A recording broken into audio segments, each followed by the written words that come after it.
Hi,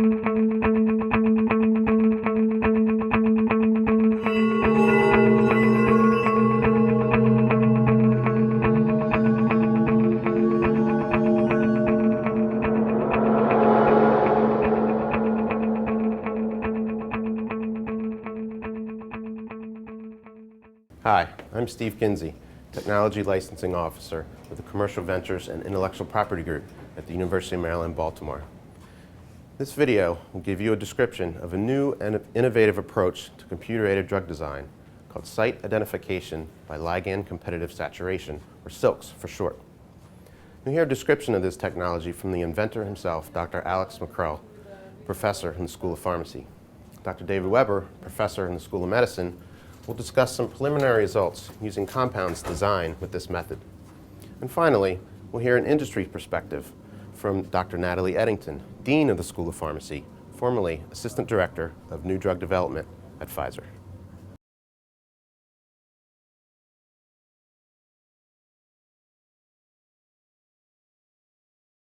The SILCS technology is a novel ligand design technology that takes mathematical models and uses them to understand the interaction of ligands and the target molecule, be it a protein or, say, possibly RNA. Up to now, computer-aided ligand design technologies have been somewhat limited in the fact that they're used for one protein, one site on the protein, and typically one ligand on the protein surface at a time. The accuracy of the SILCS technology is based on immersing a protein in a solution of organic molecules. This allows us to then determine the three-dimensional probability distribution of where different functional groups want to lie on the protein surface.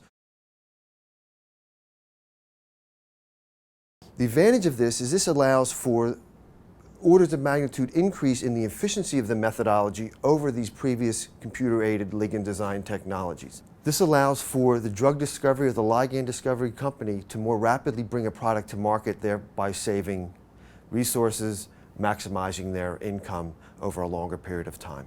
The SILCS technology can greatly facilitate the ligand discovery process by saving both time and money. We can literally shave days, weeks, maybe even months off the design process.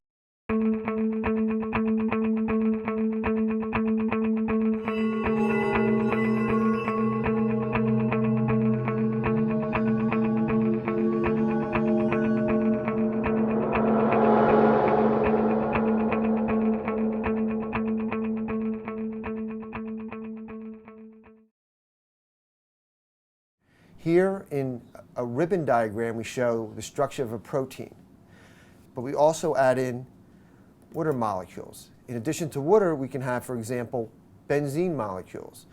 In addition to benzene, we can also have propane molecules, which I now show in green. These molecules, as well as the protein, are all flexible, and the molecules are searching the surface of the protein to identify sites on the protein surface to which they like to interact. At the same time, they're competing with each other. So the SILCS technology actually identifies the sites on the surface for which, say, benzene wants to bind more than propane.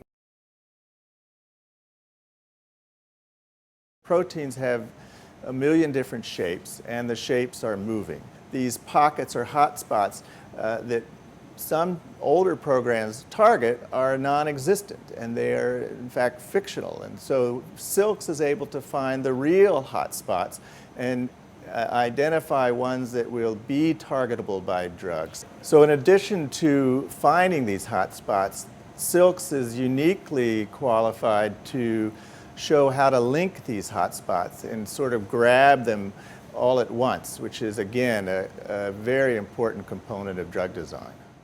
Now in this representation, we've taken the information from the molecular dynamics simulation that we just looked at, and we've calculated the three-dimensional probability distributions or fragment maps. And here I'm showing the fragment maps for benzene in purple. And what one can see is the locations on the surface of the protein to which benzene wants to interact. We can expand that to now also include the fragment maps for propane, as well as for hydrogen bond donors and hydrogen bond acceptors. And we can see now how we can differentiate the locations of different types of functional groups and where they want to be located on the protein surface. This is the power of the SILCS technology. We can use this information for any ligand, for any position on the protein surface.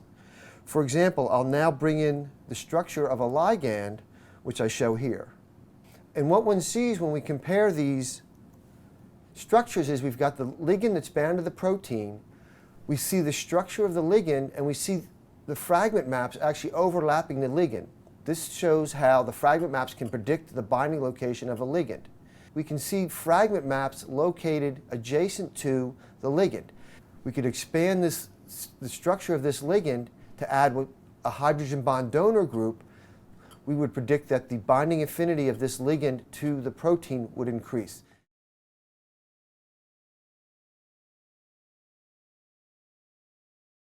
One of the major advantages of the SILCS system is that it creates a framework for developing a new molecule that a pharmaceutical company or biotechnology company can use immediately. I think that this is going to be very appealing to the pharmaceutical industry and to the biotechnology industry because they have a mechanism now where they can really take a look at what's the best molecule considering a particular protein. By bringing more ligands and drugs through the drug discovery process, this will maximize the potential for success and allow for more rapid commercialization of the product, be it a drug, an herbicide, a pesticide, or whatever the company is interested in.